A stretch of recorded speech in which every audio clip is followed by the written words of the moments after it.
આપણે પુષ્ટિ નથી કરી શકતા કે આ 100% પ્યોર છે નથી, શું છે, કેવું છે, કેવું નહીં. કેરી પણ અત્યારે પકવેલી હોય છે. સિમિલરલી એવા બીજા બધા શાકભાજીઓ ને એ બધી વસ્તુઓ પણ પકવેલા જ હોય છે. આપણી ગોલ્ડન કાઉ તરફથી એક મુહિમ અત્યારે એવી ચાલી રહી છે કે તમે હાલ ફિલહાલ જે કંઈ પણ મિલ્ક લો છો, અત્યારે ફિલહાલ અમારી પાસે મિલ્ક અને ઘી જ વસ્તુ અવેલેબલ છે, પણ જે કંઈ પણ વસ્તુ અમે પ્રોવાઈડ કરીએ છીએ એ 0 અડલ્ટ્રેટ વસ્તુ છે. એટલે એની અંદર કોઈ પાવડર, કોઈ પ્રિઝર્વેટિવ, કોઈ પાણી કે બીજા કોઈ પણ એવા અન્ય પદાર્થો એની અંદર એડ નથી કરવામાં આવતા. એની ગુણવત્તા વધારવા કે એની ક્વોન્ટિટી વધારવા યા તો એવી કોઈ પણ બાબતનું અડલ્ટ્રેશન નથી થતું. અત્યારે અમે તમારા બધા માટે સેમ્પલ પણ લાવેલા છે. તમે એક વખત ચકાસી પણ જુઓ, તમે તમારી રીતે એક વખત.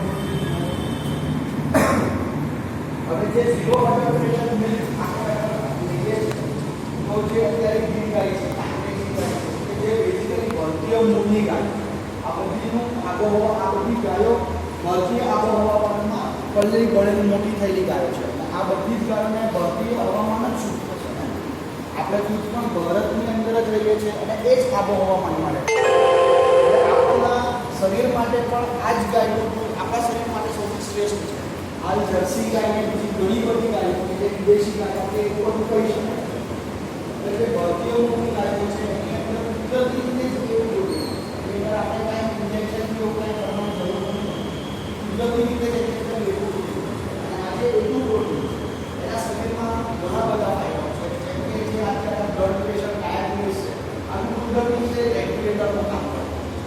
બીજું એટલું પ્રોટીનની અંદર એન્ટી કેન્સર કેમિકલ પણ આવે કે જે કેન્સરની સામે રોગપ્રતિકારક શક્તિ વધારવામાં આપણી મદદ કરે.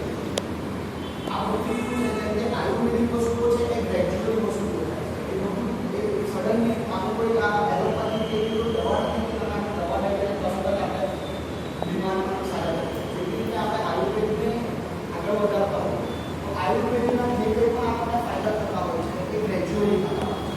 ધીમે ધીમે સમય થતા જેમ જેમ આપણે એને આવતા રહીએ, જેમ જેમ આપણે યોગા કરતા રહીએ, જેમ જેમ આપણે આપણું જે કોઈ પણ ફિટનેસ છે કે આપણે જે પર્પઝથી આપણે યોગા કરીએ છીએ, આપણે 2 દિવસમાં યોગા કરીને આપણું પર્પઝ સોલ્વ નથી કરી શકતા. એવી રીતે આપણા